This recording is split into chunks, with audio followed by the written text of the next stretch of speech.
लेपाक मियामबु सलाय कोन की माइकैदगी Subna ताइना पुनेमजरी ngasi kauba nong korau nong le nong yai pharaba korau numit thabi chenjang daba thaba lanang daba thawa michak na masa ta daba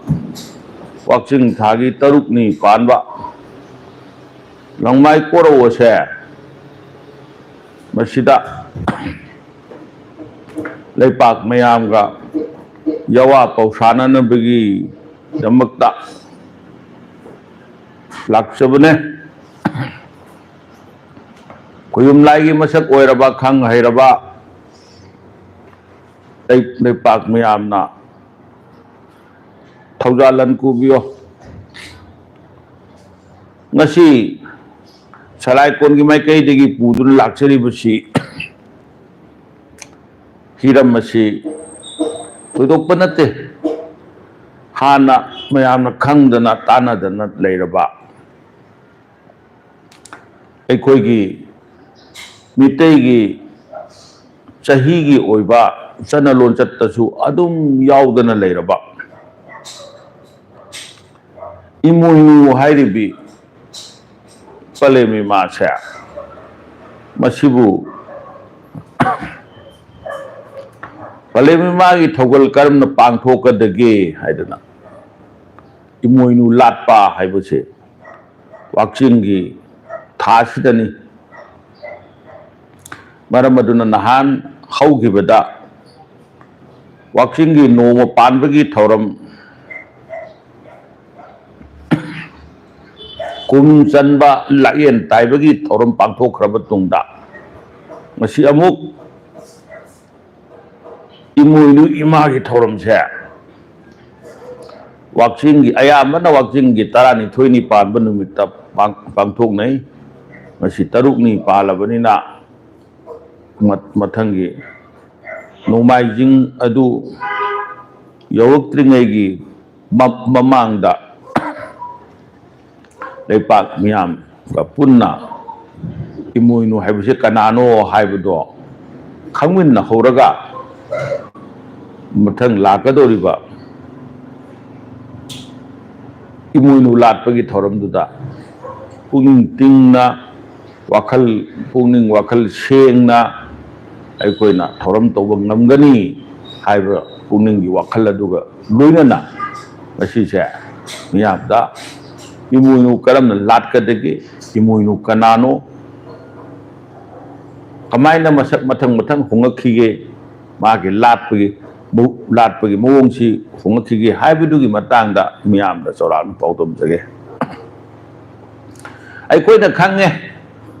मदुदी इमुइनु हाइबदी इम ओइहनबी नुपी हाइबने इम हाइबदी yum हाइबने अरिब लोलदा yum इम करमना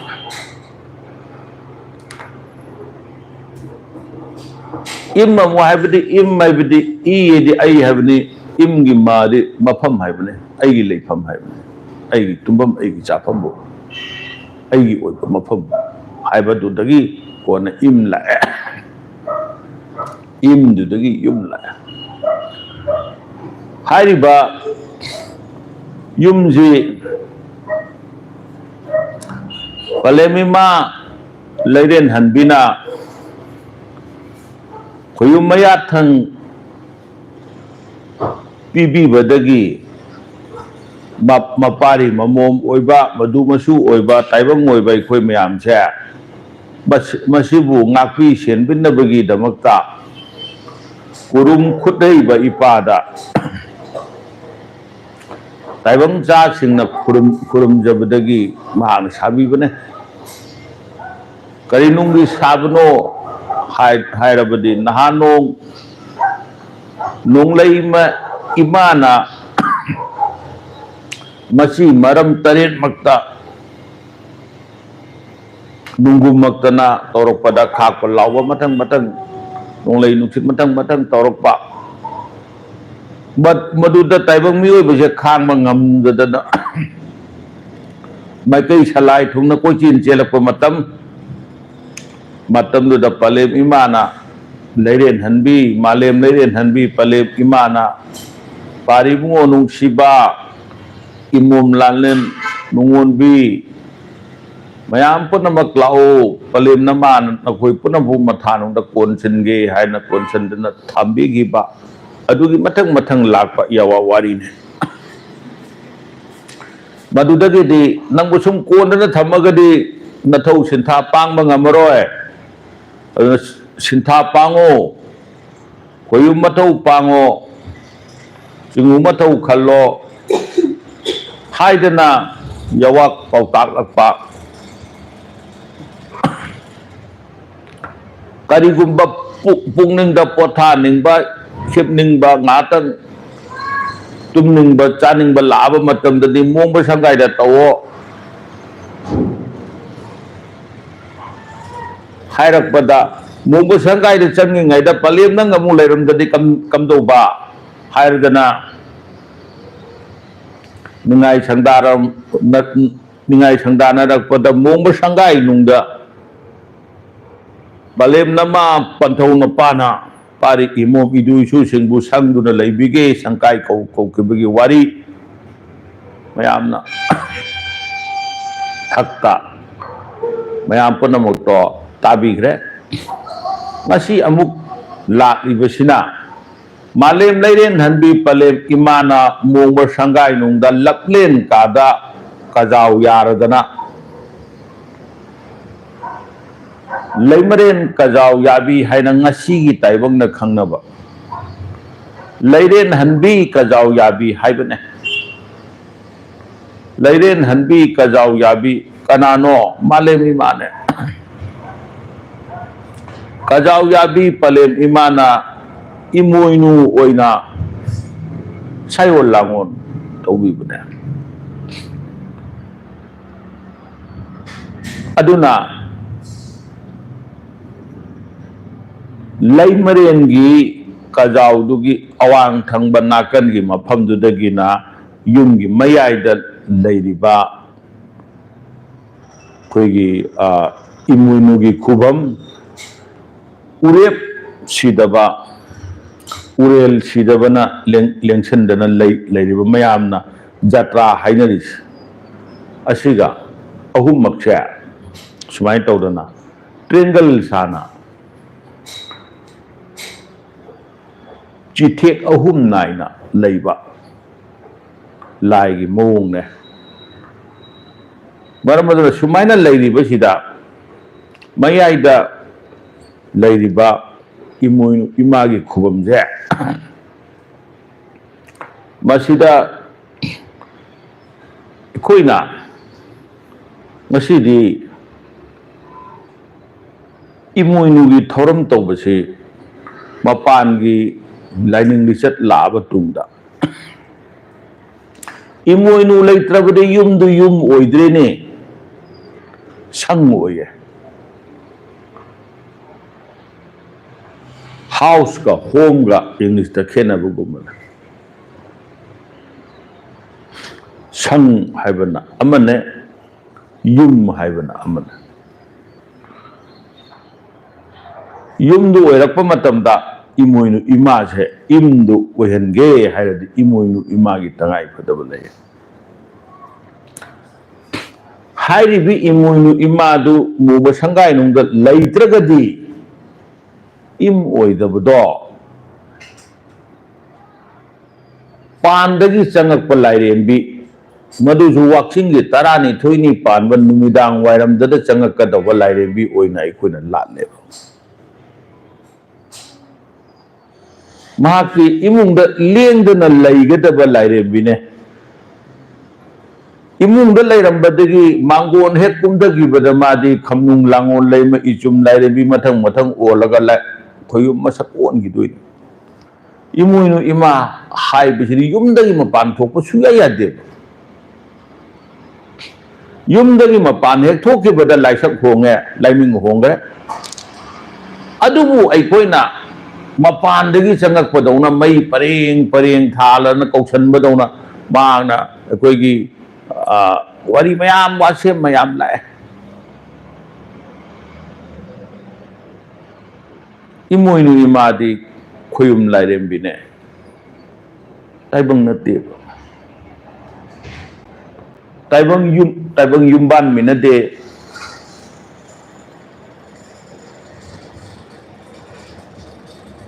पंथौ इपा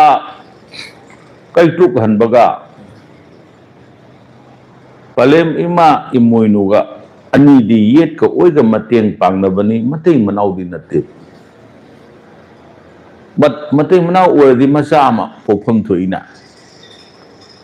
नुपा पोपा नुपी पोपा इमोइनु मचा कनानो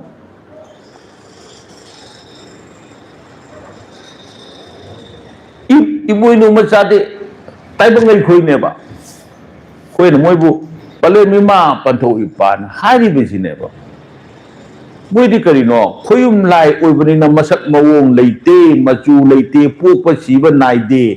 pope सिबा नाइदबा मसक मवोंग लेतबा मचू ममेन लेतबा बु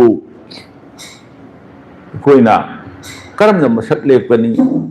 करमना ममिंग थोरगनी पोक्तबा अंगांगी ममिंग लेतीनी ताइबंग समूह हक्चांग याउदेबा ताइबंग समूह हक्चांग याउदबा मतमदा ताइबंग गुम करमना युबान मिनगनी फिजोल करमना थोनगनी लाइगी फी सेलिबा खोलिबा तौरिबा मयाम सिदी ताइबंगी वाखलोदो पुसनबने खोयुम लाइदी लाई फी नुंग फी करीम दरकार लेते मादी मसक उदे पोकते सीदे बॉडी लेस ओयबा बॉडी लेस ओइरिबदुगी कोइना करिनो मंगोना तौरकदु अदुना हारिबा अनसिन पावर ने मादे एनर्जी मने हारिबा अनसिन पावर ओइबा एनर्जी दो मदुबो कोइना लाइनी हाइबन खोयुम लाइनी हाइबन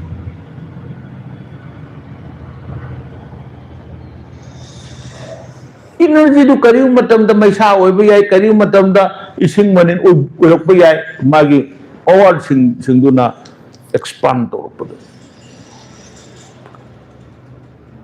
मदुना मदुगी अदुगी मतुंगिना अखोइना मागी ममिंदो थारुबनी उदब पोट की मसक लेते पोक्तबा अंगांगी ममिंग लेते मसक लेते नुपारा नुपीरा हाइदोम खंगे नुंसित की मसक से कमदौगे बा उदे द नहीं खोइना सुमाइना इमोइनु इमासे दुगुमने हाइरिबि इमोइनु इमाजि मोमो संगाई नुंदगी हेंदे लेबने मोमो संगाई नुंदा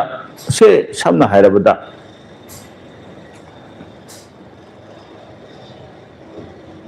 हिंगोल चाइगोल नुंग असिदा नाम चाउबसु नते पितक तौबा हिंगोल चाइगोल नुंग असिदा अकंग मफम अचोट मफम करी लेबनो उरुम ताब मफम करी लेबनो नुमित की मंगाल ने यौबा यौरक्तबा उ न खनबा खलक्तबा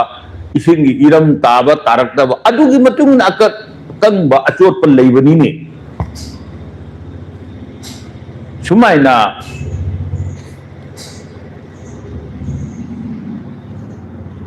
इमुंगदा मतिक मयाई फुदोपा पांदा मतिक मयाई फुदोपा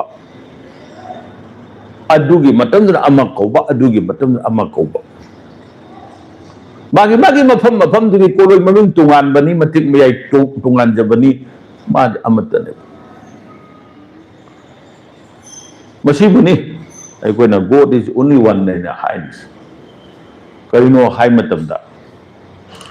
कोइना कले गॉड इज ओनली वन हाइ लारिंग थौ सना महीगा अल्लाह का जिसु क्रिस्ट का अते अंदेदी लेरिबा मयाम जे अमतनी हाइबगी वापुदुना अमने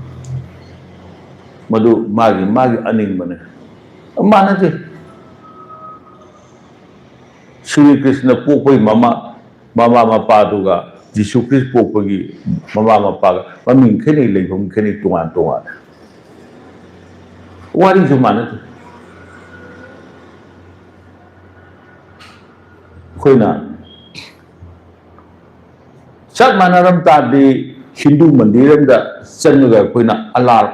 लाव नमाज पाब याबम थोकन दु मिगी कंसेप्ट सु यादे बा और God is only one haina hairidi lai haina hairidi mafam kudimak ta leiba singse masida ma de amattane mana magi power du expand tauba madu activate tauba mafam du da magi koloi maming tongane haibu faida leiragana ama koba asai momo sangai nung da leiragana imu ima haina koba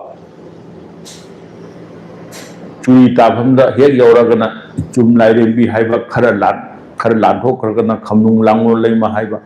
अदि खरा मु खेदो खरगना lump lemma हाइबा थक ता हाइगलगा नोंथांग lemma हाइबा मसा जेमतने मफम दुगी पवार माइ मै तुंगान जमने मरमदुना मसिबुनी एकोना लाइद अमतने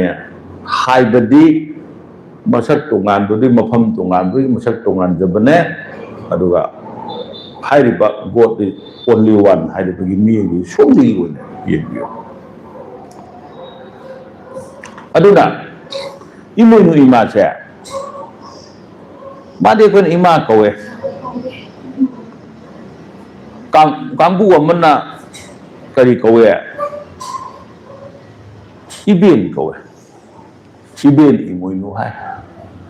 कांबु अमना इमा इमुनु हाय असिदी थकी वारी अमदसो यान सेंगोक जगरे इमा इमुनु हाइबदी खुयुम लाइरेंबी ओइबा इमा इमुनु दुने इबेन ला इमुनु हाइबदी ताइबम ओइबी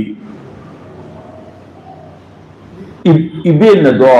अइना इमुनु इमा दुमकुंबनी हाइदना अयाना खंजबो इबेन हाइबदी ताइबम लोन चटने खुयुमदरे कोइना कौनिंगाय लेतबनिना कोइना इमा इपा हाइदना हाइबने मोइसु मसक मोंग लेतबने मसा पोपनती आई कोइना ओनली आई कोइना हाइजरिसे पले मोइना कौजगे याबियो हाइबदो होयाबिबने पंथौ ओइना कौजगे हाइबदो माना होयाबिबने होयाबिबा हाइबदि होय हाइना याबिबा अदुना मसा ओइना खनबिबनी मसादी नते अदुना कोइना मोइदी बॉडी लेस निना मचा पोप अदुना इबेन कौरी सिंसे इबेन कौरी सिंसिदी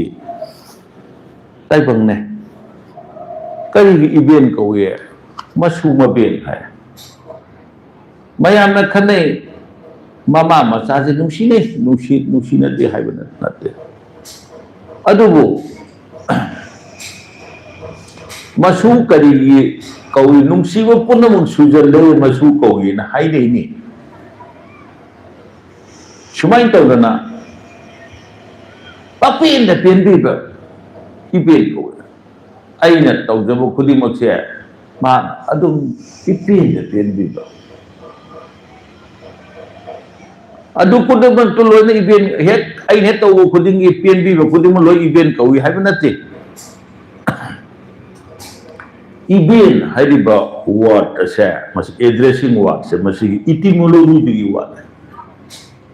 करिमाइन तौदना इबेन को रखिबनो हाइबगी वहाई लापगी वारु अदुना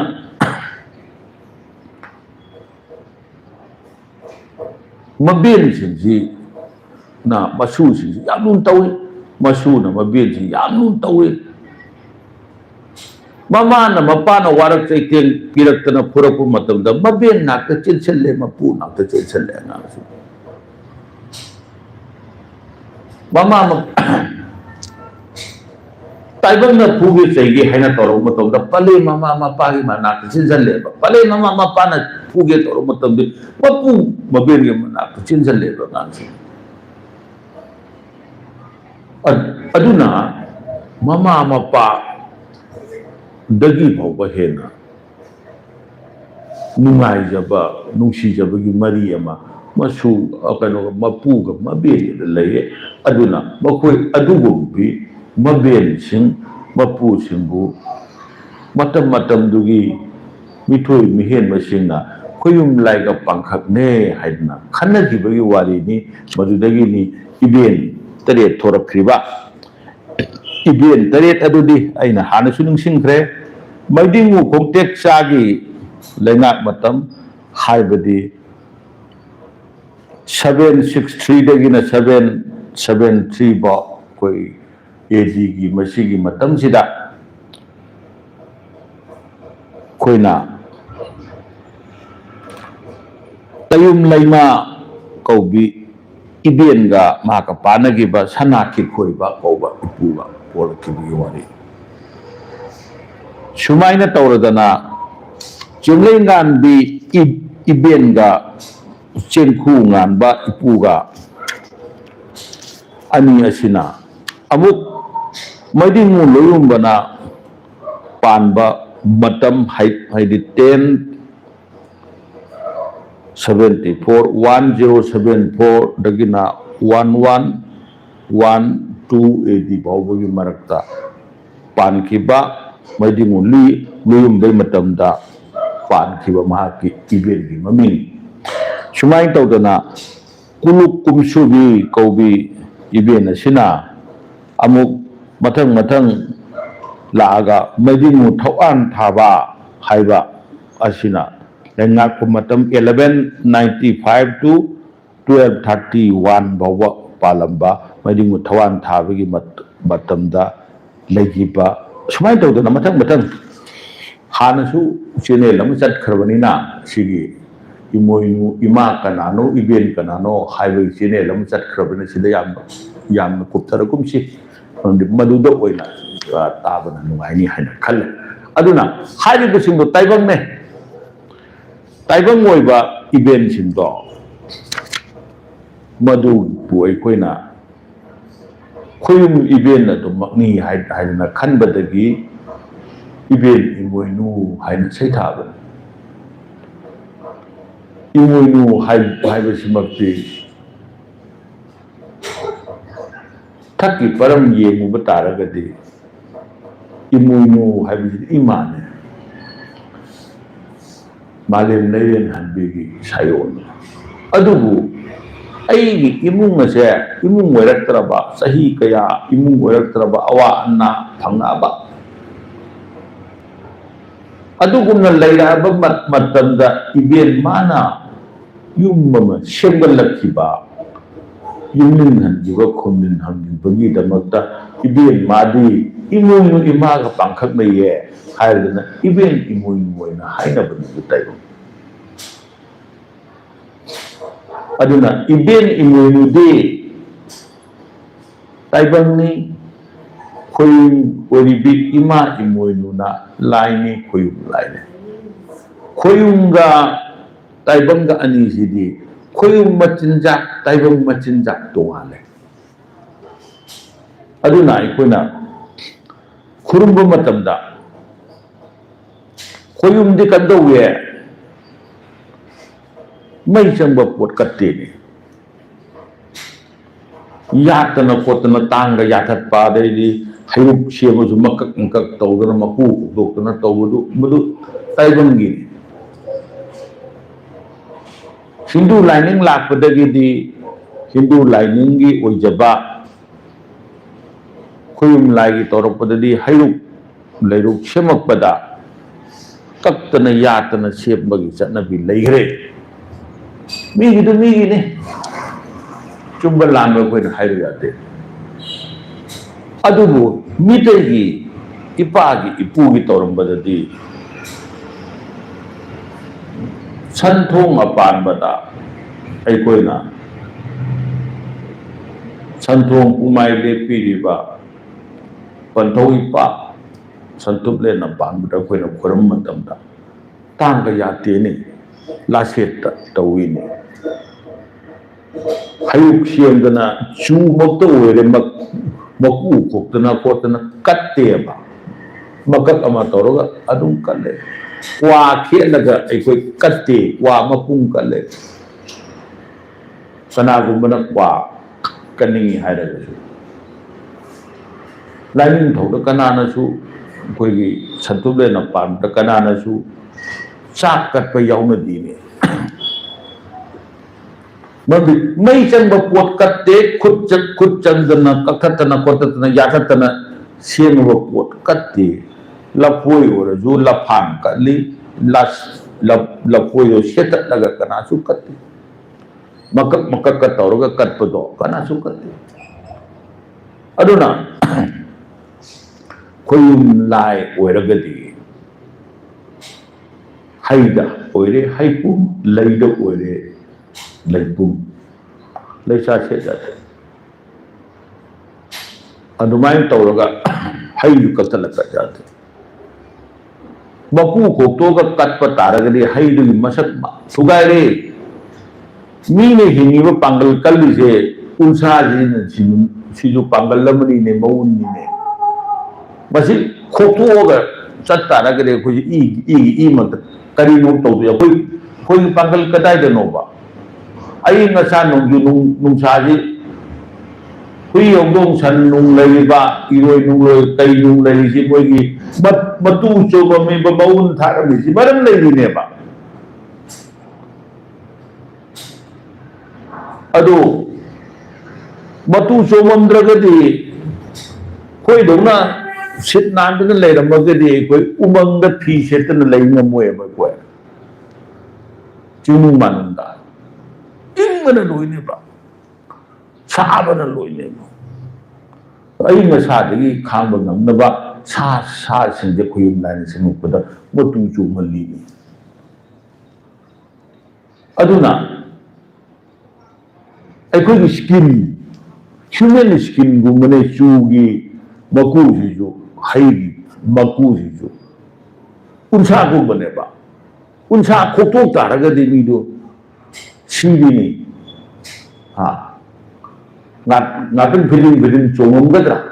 아두 시련이야 봐 아두마이나 고용 라이다 깍맞던다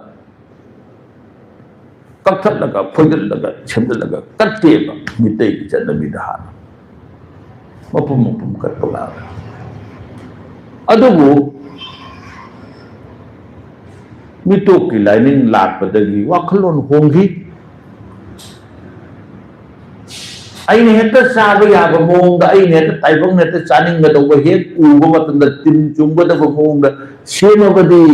अई थवाइना पेलदी लाइनसु पेले हाइबगी वाकल्लोन सेमगा फजन नि नुगाइनब तौरगा सेमगी चनबी अम लाखियबा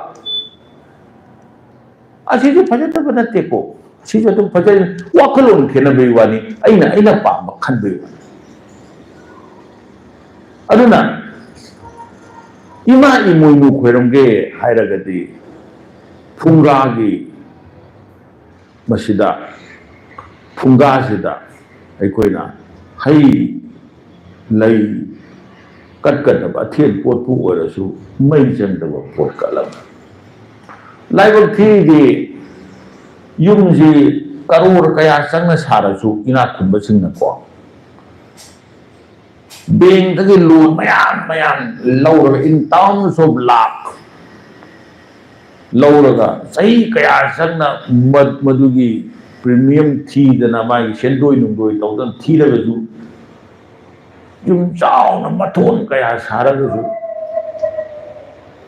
फुंगा थंबम लेते फुंगा थमनदे बा अनको मितै फुंगा लेतब युमदे मितै युमनी हायबदा हानिंगदे वा आई वाखल पंडी पाइपुन हायरमी मसिगी नुपी से मसिगी आंगांग से फुंगा नाइबे युमगी मचानी हे फुंगा नाइबे मीन्स कल्चर तौरबो फुंगा means civilized culture to Fungana ko. Aduna Fungana ida ba yung di culture yautre. Culture yautre ba nina adugumba yung chong saraga su madugi center of the culture oidu ba mapagduay ko na tandre ni aduna mo sangay no kam daw yung balon yaudaba culture yaudaba chatna lol yaudaba imung oiraga lay adugo kadai dagi no khandi ko mapan gi chatna lol chat ai lakpadagi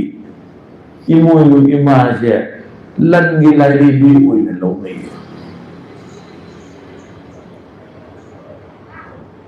Hindu gi da hairagana Lakshmi Devi ko mane hai.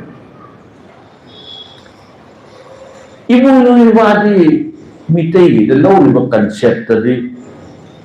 imu imadi lan kada ginati. Momo sanda yung da layo matamda. Mapari mo madu masusin da lakpa. Ikapa ya kapatin kapa migi posen lagi posen langgu adudagi di koigi makal makha kaya gi tawko matamda madugi tanthok pag nathok pa lan so ngari gi lai gi amasune upat lan ka gi wanate aduna Thailand mitay ahal sinna funga sida singlam taret na khambi mairing naga lagi thorom mayam to lan ni lai bi oirade adumai na kahi tawum thokte ba lan khatagi oiragade aina hainin ko point ti kaino haibada Highly immune image. Langi suni, langi na tao mayam magi tungan ba magi power mayam malay ba. Maramaduna highly bidu ay koy na lan kaki karam dana magi numito masidi immune ulat pa numit ni ay na kalaga nung makatan imunda po sa laga madusu mapam lay dana yung hagi garai gubba natragana aikoigi maifu macam da numit kutan numit adudan gi pusalaga toroga semaga thabududi hauna da thabo numit adudan gi semani langi lai bidu numit adudan kausalani nongala ke report adu thamba yadam amuk lokho khani lai do amuk chakrani ne meaningless. Want to like that. Lao ay nagkauraga puro ka mutano mo na. Ay ko gawa na tarang matom na imo mana parang bato ka kulang bato mayam di numikudin ko salaga magi laibam pidra ka di laibam laika di chat na tarana. Aduna imuino kugam naidabadi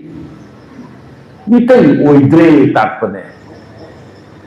masi ay koy na mitay ni ay na chawtho iba ay koy ipan du thamami ipura du thamami adu ni adani ay koy iyan adik adu lay chinda lawjabani funga naidaba indi culture tawtaba family ne mitay oide takpane ay koy concept Manunda, inner mind, mitay oidre koi siya. Mitay feelings, emotions, magi leramba will, ang luoy na mangre. Kaya tayo, tunga mangi ba siya tayo. Marmaduna, hayo mayam do, ako'y na amukhan na, nauna sagat ke hayragati, Pungaling mo matutay. Ano na pungaling mo da? इमोइनु नुमित्तुगी ओइना थाइनदी यवावारी लापदा वाक्सिंगी तरामाथोइनी पानबदा तौरंब थौरंने करिगी तरामाथोइनी दा तौरमी तरा हाइबदी ख्वाइ मियामबु मुहुत सिनबने ख्वाइ तरा हाइ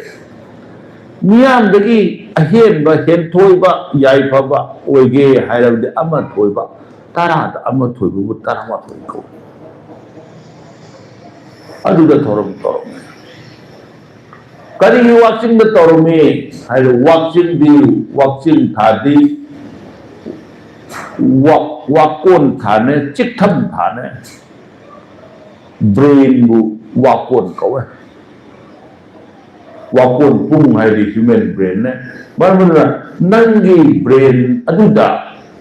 मियामदगी हेनगे हाइना खनबा मियामदगी थोइगे हाइना खनबा मदुगुबा अदुगी पोक अदुदा टारगेट तौरकांदा नंगना थबक तौगे हाइरगदी वाक्सिंग थागी तरामाथोइगी पानबजे तौरे अदो तरानी थोइनी द ओनग्रे करिगी ओनग्रे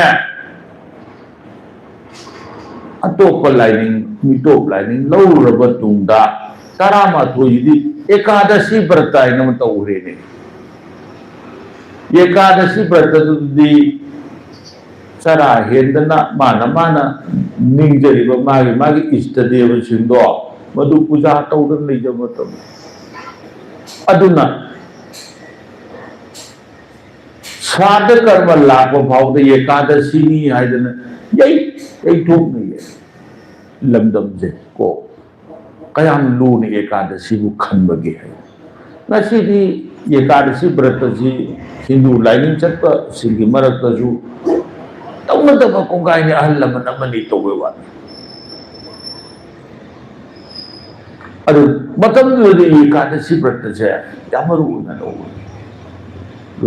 एकादशी व्रत तौबनिना सरा हेदोइनी सोमना कंददी इमोइनु इमा लाप निमित्तदी संगलौ मथेन अमतंग ओरजु खैतन हाउना चानैयबा को nga lemlei nga bu oirabsu ama bu oiraju hauna chaba numitda sara hendoine ba adu yadabani na nomu yei thokune adu tara du toe tara ni thoi le tawra tara ni thoi da mu tolopasi da mu kali bera leire Hindu की ज्योतिष पंजिका की लैरिबा ज्योतिष शास्त्र ददी वाक्सिंग की तरानी थोइनी पानबदा लाइथौ तौब यादबगी पोचे मुददी याउदे मितैगी ददी करी याउरे वाक्सिंग की तरानी थोइनी पानबा हाइबजे मकमै चाए मकमै दि थबानबु मकमै को अदुना मंगमई चाकप तारदी मंगमई चाकप निमित्त थौरम तौबदी मही यानदे लुहोंगे पखा लुखा ओइगले थबक तौरे मसिन सिंथा मही या लोये हाइदन इपाई पुना हाइरमेबा अदो हिंदू की ज्योतिष शास्त्र ददी अदुदी यावरमदबनिना अदुदा ओनबदा अदुम याग्रेने अदुना वाक्सिंग की तरह नि थोइनी पानबदा तौरे वाक्सिंग की तरह मा थोइनी दा तौरपदी वरी मयाम आइने साइदिं सिजौदुना दुगी मरम मयाम लेरे अदुमाइन तौरगा तौइ तौबसु मितै दि नुंगाइगे याइफगे हाइरबदी कोरोन बई पाना तरन तरन थोरप नुमिना तरन तरन थोरप अयुगेदा अंगन बद तौरमेबा लैमांग तिमांग खाइदोके हाइरगरा नुंदांग गुम नुमिदांग वाइरम गुमदा तौइनी इमोइनु इमाबु नुमिदांगदा खोरमबदी लैमांग नि खनबराबा इमोइनो इमादी चाकूगे लनपुबीगे हाइदन नुंगाई याई फब पीबीगे हाइदन लेदिबनिना नुंगाई याई फब थौरम तौबदी कोरो हनबो इपाना तरंग तरंग थोरप मसेक मंगान नाइबा खिंग खिंग लाउन खिंगारप मतमदा तौरमे नल्लिंगे मतम अदु थेंगा कांदा तौखिबदी करी नुंगी तौ थेंगा कांदा हाइदि कोरो मुदांग थेंगा कांदा तौबदी दीपानितागी मतौ तंबा लक्ष्मी की पूजा लाटगी मतौ तंबा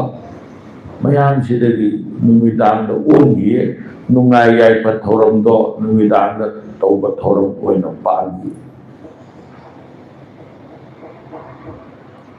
अदुदगी अमुक इमोइनु इमाजे इबेनि इमोइनु ओंगिबदगी तरा सा कटपा हुए तरा सा कलपदगी चदुम अहुम यामरबदा चदुम अहुम दि कलो हाइदना कटपा हुए अथोंबा साक हिंजांग कटपा हुए इमोइनु इमागी इरात थौरम तोरपदा सरेंग अमदी यावदब यादे हाइदना सरेंग कटपा हुए मसी करिनो ताइबंग हिंदू लाइनिंग चंगाब तुंगदा अखोई लमजिदा लैबा लाई सिंजिदा चाक अथोबा कटपा चनबी मसीगी चनबी से लाकांदा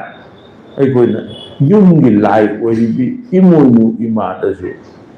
कसनबने खुलुम लाई खुदिमुता अंगन मतमदगी कलई हायरगदी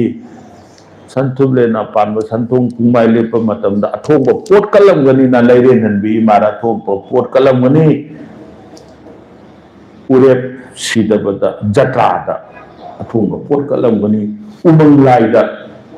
उमंग लाइगी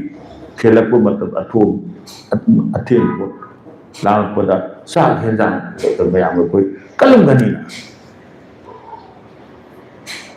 करी भी कत्तबनो कलमदबना कत्तब अदुना बोगो संगाई मनुंग लालिबी इमोइनु इमा लालप मतमदसु इबेन ओइना लाटपीगे ना हायरगना मागी मबेंदो इमोइनु दुमंगनी माना मरम ओयरगना मागी युमलिंगपनी खुलिंगलपनी हायबगी वाकलोमदा तौबीगे हायरगदी तुंगांगरे अदुनतना इमोइनु इमा हाइसे खुयुम मोरिबदो अदु फरमगे हायरगदी सांगा कसनबा यादे हाई लई सेंग नचंबा खर कटलगा ताइबंगना खुयुम लाइदा फरमनरमिबा असुमना अदुम फरमबनी खुयुम लाइदा फरमप मतमदai खोइना काउरोइदबदी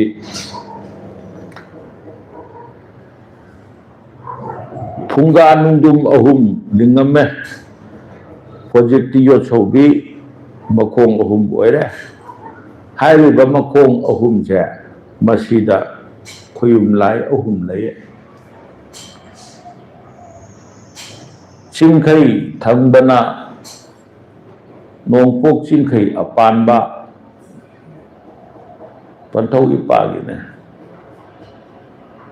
नोंचुक थंबना लोकसी लोया लाख पंथौने मैरम थंबना खाना चावबने मसीना वाखल मेंग अमन मसीदी मंगान लुवांग खुमन हाइदना हन्नब यावे मागी अपाबन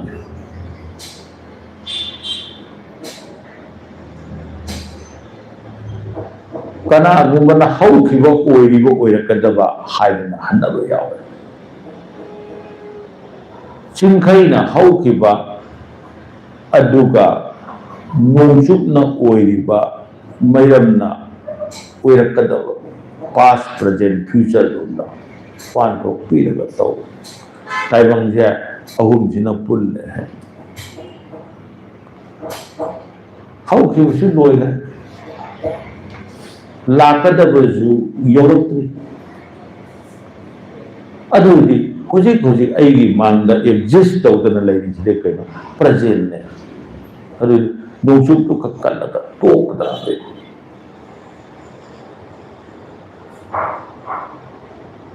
ꯑꯗꯨꯅ ꯑꯩꯈꯣꯏꯒꯤ ꯇꯉꯥꯏꯐꯗꯕꯗꯤ ꯈꯣꯏꯌꯨꯝ ꯂꯥꯏ ꯄꯟꯊꯧ ꯏꯄꯥꯝ ꯑꯍꯨꯝꯗꯣ ꯂꯩꯌꯦ ꯄꯟꯊꯧ ꯏꯄꯥꯅ ꯄꯨꯟꯅ ꯋꯥꯇꯥꯟꯅꯕ ꯃꯐꯝꯗꯣ ꯈꯣꯏꯌꯨꯝ ꯋꯥꯇꯥꯟꯅꯕ ꯃꯐꯝꯗꯣ ꯐꯨꯡꯒꯥꯗꯨꯗ ꯂꯥꯏ ꯑꯔꯨꯕ ꯑꯍꯨꯝ ꯂꯩꯌꯦ ꯋꯥꯇꯥꯟꯅꯩꯌꯦ ꯍꯥꯏꯗꯅ ꯃꯗꯨꯒꯤ ꯂꯩꯄꯨꯡ ꯃꯆꯥ ꯑꯃ ꯂꯩꯄꯨꯡ ꯁꯦꯝꯕꯗꯤ ꯑꯩꯈꯣꯏꯅ ꯂꯥꯏꯐꯝꯅꯤ ꯈꯪꯅꯅꯕ ꯈꯣꯡꯅ ꯈꯨꯠꯅ ꯅꯦꯠꯂꯨꯗꯅꯕ ꯋꯥꯡꯍꯟꯕꯒꯤ ꯋꯥꯅꯤ ꯑꯗꯨꯒ ꯁꯦꯝꯒꯗꯕꯅꯦꯕ ꯂꯩꯇꯦ ꯑꯗꯨꯅ ꯃꯗꯨꯒꯤ ꯃꯅꯥꯛꯇꯨꯗ ꯑꯍꯨꯝꯗꯨꯅ ꯄꯨꯟꯕ ꯃꯐꯝꯗꯨꯕꯨ ꯐꯨꯡꯒꯥ ꯂꯥꯏꯔꯨ ꯀꯧꯋꯦ ꯃꯌꯥꯝꯅ ꯐꯨꯡꯒꯥ ꯂꯥꯏꯔꯨ ꯍꯥꯏꯕꯁꯤꯗ ꯏꯃꯣꯏꯅꯨ ꯏꯃꯥꯗꯨ ꯃꯐꯝꯗꯧꯅ ꯈꯜꯂꯦ ꯑꯗꯨ ꯅꯠꯇꯦ ꯄꯟꯊꯧ ꯏꯄꯥ ꯑꯍꯨꯝꯒꯤ ꯈꯣꯏꯌꯨꯝ ꯋꯥꯇꯥꯟꯅꯐꯝ ꯌꯥꯋꯥ ꯄꯧꯁꯥꯟꯅꯐꯝꯗꯨꯕꯨ ꯐꯨꯡꯒꯥ ꯂꯥꯏꯔꯨ ꯀꯧꯋꯦ ꯑꯗꯨꯒꯤ ꯃꯊꯪꯗ ꯄꯂꯦꯝ ꯏꯃꯥ ꯑꯣꯏꯕꯤ ꯏꯃꯣꯏꯅꯨ ꯏꯃꯥꯁꯤꯅ ꯑꯗꯨꯒꯤ ꯃꯊꯪ ꯂꯥꯛꯄ ꯑꯗꯨꯒꯤ ꯃꯊꯪ ꯂꯥꯛꯄꯗ ꯃꯔꯛꯇ ꯄꯂꯦꯝ ꯏꯃꯥꯒꯤ ꯅꯥꯛꯇ ꯀꯅꯥ ꯂꯩꯍꯧꯏ ꯀꯅꯥꯒꯤ ꯃꯐꯝ ꯈꯥꯛꯑꯝꯃꯤ ꯊꯥꯔꯩꯃ ꯏꯃꯥꯅ ꯃꯥꯂꯦꯝ ꯈꯣꯡꯒꯨꯝꯂꯛꯄ ꯃꯇꯝꯗ ꯄꯂꯦꯝ ꯏꯃꯥ ꯃꯥꯒꯤ ꯂꯩꯐꯝ ꯑꯣꯏꯅ ꯊꯥꯔꯩꯃ ꯏꯃꯥꯒꯤ ꯃꯐꯝ ꯈꯥꯛꯑꯦ ꯑꯗꯨꯅ ꯑꯁꯨꯝꯅ ꯇꯧꯕꯤꯕ ꯌꯥꯏ ꯑꯌꯨꯛꯇ ꯇꯧꯕꯤꯌꯨ ꯏꯔꯨ ꯁꯩꯗꯦꯡꯕꯤꯔꯒ ꯀꯔꯤꯒꯨꯝꯕ ꯑꯝꯇ ꯍꯧꯔꯛꯇ꯭ꯔꯤꯉꯩ ꯃꯃꯥꯡꯗ ꯃꯣꯃꯣ ꯁꯪꯒꯥꯏ ꯍꯥꯏꯕꯗꯨ ꯆꯩꯔꯥꯎꯕ ꯃꯇꯝꯗ ꯑꯩꯈꯣꯏꯅ ꯌꯨꯝ ꯀꯩ ꯁꯦꯡꯗꯣꯛꯄꯗꯧꯅ ꯂꯨꯅ ꯅꯥꯟꯅ ꯁꯦꯡꯗꯣꯛꯇꯅ ꯋꯥꯏꯁꯤꯠ ꯂꯝꯁꯦꯡ ꯇꯧꯗꯅ ꯋꯥꯏ ꯅꯨꯡ ꯇꯩꯔꯒ ꯈꯣꯏꯖꯨ ꯂꯩꯈꯥꯝ ꯊꯥꯗꯅ ꯈꯣꯠꯇꯅ ꯁꯦꯡꯗꯣꯛꯑꯦ ꯍꯥꯏꯔꯀꯥꯟꯗ ꯑꯌꯨꯛ ꯑꯉꯟꯕꯗ ꯄꯥꯡꯊꯣꯛꯄꯤꯌꯨ ꯄꯨꯛꯅꯤꯡ ꯆꯪꯅ ꯏꯃꯨꯡ ꯃꯅꯨꯡ ꯄꯨꯝꯅꯃꯛꯀꯤ ꯃꯃꯤꯡ ꯄꯨꯝꯅꯃꯛꯄꯨ ꯄꯨꯕ ꯉꯝꯃꯨꯗ꯭ꯔꯒꯁꯨ ꯄꯨꯝꯅꯃꯛꯇꯨꯒꯤ ꯃꯃꯤꯡ ꯁꯣꯟꯕꯤꯔꯒ ꯌꯨꯝꯕꯨꯔꯦꯝꯕ ꯌꯨꯝꯕꯨꯔꯦꯝꯕꯤ ꯑꯅꯤꯅ ꯐꯨꯡꯒꯥ ꯁꯪꯕꯤ ꯄꯂꯦꯝ ꯏꯃꯥ ꯏꯃꯣꯏꯅꯨꯕꯨ ꯈꯣꯏꯔꯝꯕꯤꯕ ꯌꯥꯏ ꯃꯩ ꯆꯪꯕ ꯄꯣꯠ ꯍꯥꯞꯄꯤꯒꯅꯨ ꯄꯩꯁꯥ ꯀꯠꯄꯒꯤ ꯇꯉꯥꯏꯐꯗꯕ ꯂꯩꯇꯦ ꯄꯩꯁꯥ ꯀꯠꯄꯒꯤꯗꯤ ꯑꯩ ꯀꯔꯤꯒꯨꯝꯕ ꯑꯃ ꯅꯤꯒꯦ ꯀꯔꯤꯒꯨꯝꯕ ꯑꯃ ꯍꯥꯏꯒꯦ ꯍꯥꯏꯔꯛꯄ ꯃꯇꯝꯗ ꯋꯥꯀꯣꯡ ꯁꯦꯟꯒꯤ ꯇꯉꯥꯏꯐꯗꯕ ꯂꯥꯛꯀꯥꯟꯗ ꯄꯩꯁꯥ ꯍꯥꯞꯄꯦ ꯋꯥꯀꯣꯡ ꯁꯦꯟ ꯇꯉꯥꯏꯐꯗꯕ ꯂꯩꯇ꯭ꯔꯕ ꯃꯇꯝꯗꯗꯤ ꯄꯩꯁా ꯍꯥꯞꯇꯦ ꯀꯔꯤꯒꯤꯅꯣ ꯇꯥꯏꯕꯪꯗꯤ ꯁꯦꯟꯅ ꯋꯥꯀꯣꯡꯉꯦ ꯍꯥꯏꯕꯒꯤꯗꯃꯛꯇ ꯇꯔꯦꯠ ꯁꯦꯟꯖꯥꯅ ꯋꯥꯀꯣꯡꯕꯅꯦ ꯈꯣꯏꯌꯨꯝ ꯂꯥꯏꯗꯤ ꯄꯩꯁꯥꯒꯤ ꯇꯉꯥꯏꯐꯗꯕ ꯂꯩꯇꯦ ꯃꯔꯝꯗꯤ ꯁꯔꯒꯗ ꯂꯩꯕꯥꯛꯇ ꯕꯦꯡ ꯂꯩꯇꯦ ꯄꯣꯠ ꯂꯩꯐꯝ ꯂꯩꯇꯦ ꯂꯩꯅꯤꯡꯉꯥꯏ ꯂꯩꯇꯦ ꯑꯗꯨꯅ ꯄꯩꯁꯥꯗ ꯐꯥꯛ ꯀꯥꯞꯄ ꯄꯩꯁꯥꯗ ꯐꯥꯛ ꯀꯥꯞꯄꯒ ꯂꯥꯏ ꯈꯣꯏꯔꯝꯃꯦ ꯂꯥꯏꯅ ꯀꯗꯥꯏ ꯄꯩꯁꯥꯁꯤꯅ ꯄꯣꯠ ꯂꯩꯅꯔꯨꯗꯣꯏꯅꯤ ꯂꯥꯏꯅ ꯃꯥꯒꯤꯗꯃꯛꯇ ꯀꯗꯥꯏꯗ ꯆꯠꯂꯒ ꯀꯔꯤ ꯄꯣꯠ ꯂꯩꯔꯨꯗꯣꯏꯅꯣꯕ ꯂꯥꯏꯗ ꯄꯥꯈꯣꯟ ꯁꯤꯕꯒꯨꯝꯕꯅꯦ ꯄꯩꯁꯥ ꯄꯤꯔꯒ ꯂꯥꯏ ꯈꯣꯏꯔꯝ ꯅꯪ ꯑꯗꯨꯝ ꯂꯩꯕꯁꯨ ꯑꯣꯏ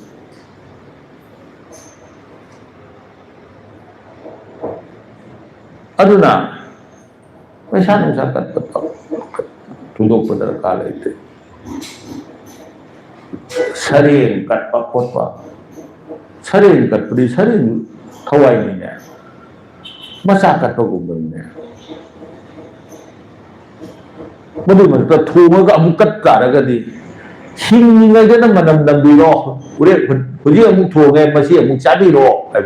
मसा पूरा तो वही दब तब अदुबु इवेन ओइना लापीबा कांबुनदि इवेन इमुनि ओइना लाप कांबुनदि तौबिगे हाइबुना तोंगानबने को अदुबु इवेन ओइरसु